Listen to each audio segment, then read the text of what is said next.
দর্শক আপনারা যেখান থেকে দেশ রূপান্তরের সঙ্গে যুক্ত রয়েছেন সবাইকে স্বাগত। আমরা আপনাদেরকে দেখানোর চেষ্টা করছি গণবিজ্ঞপ্তিতে সুপারিশ বঞ্চিত চাকরি প্রত্যাশীদের বিক্ষোভে টান উত্তেজনা বিরাজ করছে শাহবাগ এলাকায়। বর্তমানে তাদের স্লোগান উত্তপ্ত অবস্থায় রয়েছে, সেই চিত্রটি আমরা আপনাদেরকে সরাসরি দেখানোর চেষ্টা করছি। যদিও তাদের একটি প্রতিনিধি দল সচিবালয়ে গিয়েছেন কথা বলার জন্য, তবে এখান থেকে বিক্ষোভকারীরা যেমনটি বলছেন আজকে সরকার তাদের পক্ষে কোনো সিদ্ধান্ত গ্রহণ না করলে তারা আরও বড় ধরনের কর্মসূচি ঘোষণা করবেন এবং আজকে তারা শাহবাগ এলাকায় অবস্থান করে বিক্ষোভ কর্মসূচি তারা চালিয়ে যাবেন। যতদিন পর্যন্ত তাদের এই দাবি বাস্তবায়ন না হবে ততদিন পর্যন্ত এই আন্দোলন সংগ্রাম বিক্ষোভ কর্মসূচি চলমান থাকবে, এমনটি কিন্তু এখান থেকে বিক্ষোভকারীরা বলছেন। আমরা আপনাদেরকে দেখানোর চেষ্টা করছি একদিকে যেমন চাকরি প্রত্যাশী বিক্ষোভকারীরা স্লোগানে উত্তপ্ত অবস্থায় রয়েছেন, অন্যদিকে পরিস্থিতি স্বাভাবিক রাখার জন্য আইন শৃঙ্খলা রক্ষকের বাহিনীর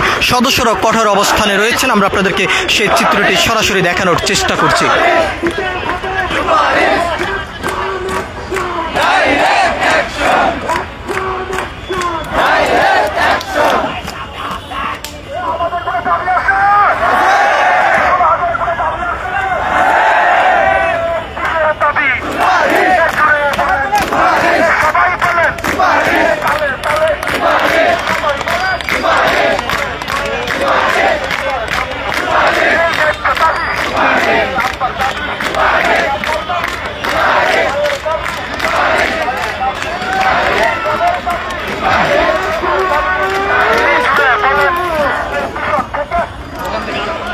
আমরা আপনাদেরকে একটু দেখানোর চেষ্টা করছি এখান থেকে বিক্ষোভকারীরা যেমনটি বলছেন যত সময় পর্যন্ত তাদের পক্ষে কোনো ধরনের সিদ্ধান্ত না আসবে তত সময় পর্যন্ত তাদের এই আন্দোলন সংগ্রাম বিক্ষোভ কর্মসূচি চলমান থাকবে। আমরা আপনাদেরকে আরেকটি বিষয়টি জানিয়ে রাখতে চাই, আজকের দিন সহ তারা এবারে নিয়ে 3বার রাজপথে অবস্থান করে তাদের এই দাবি নিয়ে তারা একাধিকবার সরকারের যে প্রতিনিধি দল রয়েছেন তাদের সঙ্গে কথা বলেছেন, যদিও তারা বারবার তাদেরকে আশ্বস্ত করেছেন।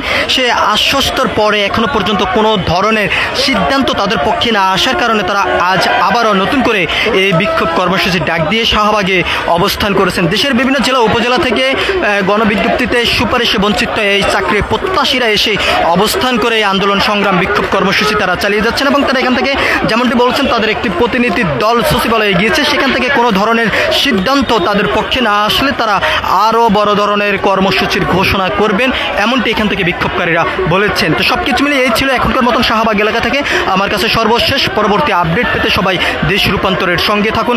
ধন্যবাদ সবাইকে।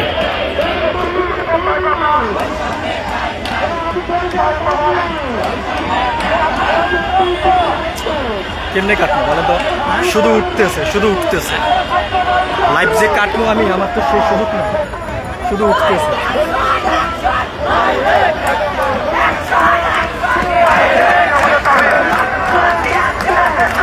আরে ভাই শুধু উঠতেছে।